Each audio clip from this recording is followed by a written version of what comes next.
Hello guys, कैसे हैं आप लोग। आज की वीडियो में हम बात करेंगे कि आज जो इंडियन एक्सप्रेस में आर्टिकल छपा था, बहुत सारे जो भी यूक्रेन से वार में जिनका फ्यूचर फंसा हुआ है उन लोगों का मैसेज, क्योंकि उसने ज़्यादा एलाबोरेट नहीं किया था, वो सारी चीज़ हम क्लियर करना चाहते हैं। चलिए हम वीडियो शुरू करते हैं। अब हम बात करेंगे कि टोटल नंबर ऑफ स्टूडेंट कितने थे। टोटल नंबर ऑफ स्टूडेंट 15,783 थे, जिसमें से अभी तक टोटल 4,000 के आसपास स्टूडेंट अभी ट्रांसफर ले चुके हैं। और सिर्फ मोबिलिटी प्रोग्राम जो था, एक यूनिवर्सिटी क्यू मेडिकल यूनिवर्सिटी दे रही थी, जो कैपिटल सिटी था यूक्रेन का, वहां से 170 स्टूडेंट ही मोबिलिटी प्रोग्राम में भाग ले चुके हैं।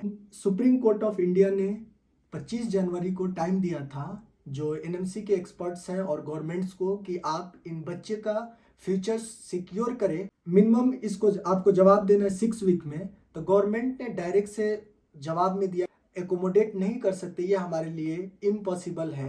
गवर्नमेंट ने कहा कि हम इन्हें यहाँ पे एकोमोडेट नहीं कर सकते, पर हम इन्हें गवर्नमेंट को बता रखा था, हमने सजेशन भी दिया था बहुत सीनियर सारे, कि अगर आप हर यूनिवर्सिटी में पर यूनिवर्सिटी 3 से 4 स्टूडेंट अगर पर सेमेस्टर वाइज इक्वल डिस्ट्रीब्यूशन करते हैं तो ये इजीली एकोमोडेट हो जाएगा। तो इस टॉपिक को मैं ज़्यादा बात नहीं करना चाहता हूँ, क्योंकि ये ऑलरेडी काफ़ी ज़्यादा अभी इस पे गवर्नमेंट कुछ किया नहीं, और ये कोई पेंडिंग में केस भी नहीं है और इसका कुछ फ़ायदा नहीं है। तो डायरेक्ट अब आते हैं, आज जो इंडियन एक्सप्रेस में था, आप अभी डिस्प्ले पे देखते होंगे, बहुत सारे स्टूडेंट जो मेरे पर्सनल दोस्त हैं और भी यूट्यूब पे हैं, तो उनका मैसेज था कि आपको जब कटिहार मेडिकल यूनिवर्सिटी मिल रहा था तो आपने क्यों नहीं लिया। कटिहार मेडिकल यूनिवर्सिटी जब मेरे को कटिहार मेडिकल यूनिवर्सिटी मिल रहा था उस टाइम पे, जब मैं यूक्रेन एडमिशन नहीं लिया था, तो मेरे नीट्स में इतने मार्क्स थे कि मैं इंडिया के किसी भी प्राइवेट कॉलेज में अप्रोक्स 65 से 80 लाख के आसपास पे करके मैं ले सकता था। तो उसी तरह मेरा कटिहार मेडिकल यूनिवर्सिटी में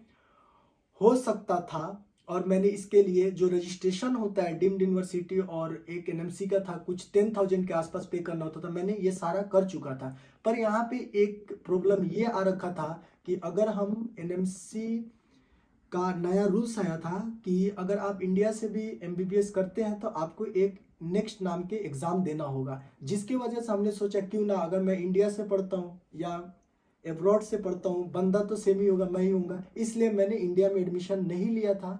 तो ये कटिहार मेडिकल यूनिवर्सिटी मुझे एब्रॉड जाने से पहले मिला था, जो इंडियन एक्सप्रेस ने लिख रखा है।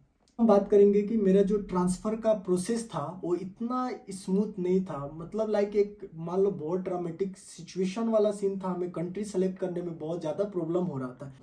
ट्रांसफ़र के लिए मेरा सबसे बड़ा मतलब मैं सबसे ज़्यादा इम्पोर्टेंट और प्रायोरिटी उस कंट्री को दे रहा था, जैसे मेरे लिस्ट में मैंने जो रखा था, क्योंकि यूक्रेन जाने का कोई ऑप्शन नहीं था, और हमारा जो यूनिवर्सिटी था सुमी स्टेट मेडिकल यूनिवर्सिटी, वो मोबिलिटी प्रोग्राम दे नहीं रहा था। तो हमने सोचा था हम जॉर्जिया ट्रांसफ़र ले लेंगे, या सेकेंड ऑप्शन हमने रखा था पोलैंड में, थर्ड ऑप्शन अगर मेरा कहीं नहीं होता है तो हम रशिया चले जाएंगे।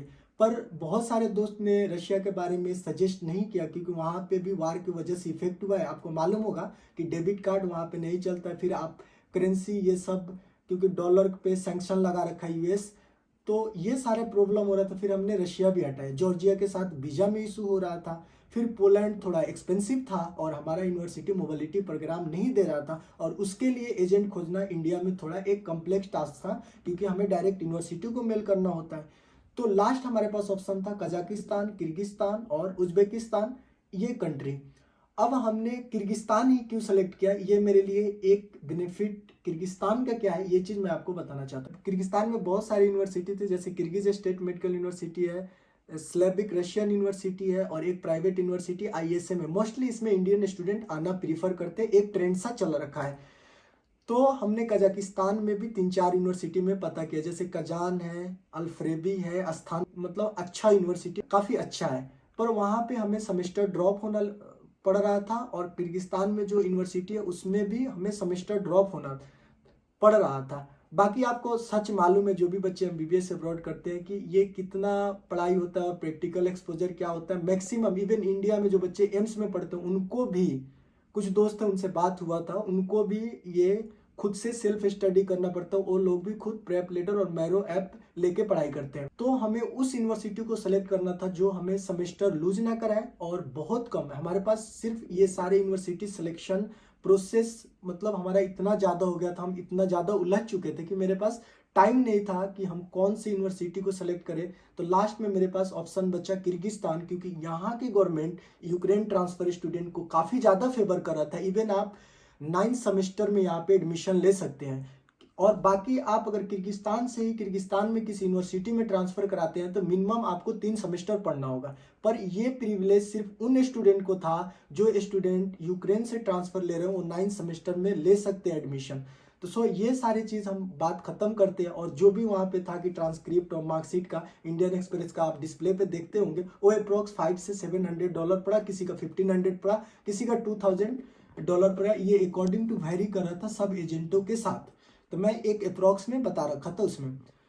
सेकेंड चीज़ ये था कि हमें कंसल्टेंसी फी देना पड़ता, किसी भी एजेंट के थ्रू मैं एडमिशन लेता तो मैंने जो भी दिया, मैं बहुत जेन्युइन कंसल्टेंसी था और मैंने उसे पे किया, मुझे कोई प्रॉब्लम नहीं हुआ।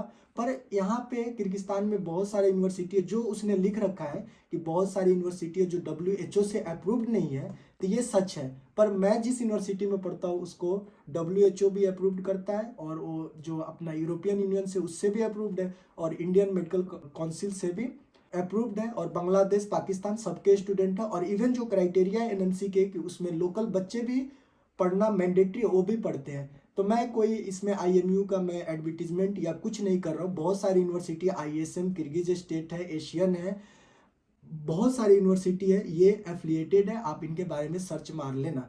तो मैं पर्सनली IMU का स्टूडेंट था, तो मैं उसमें मेंशन हुआ था IMU इंटरनेशनल मेडिकल यूनिवर्सिटी, ये WHO से अप्रूव्ड है।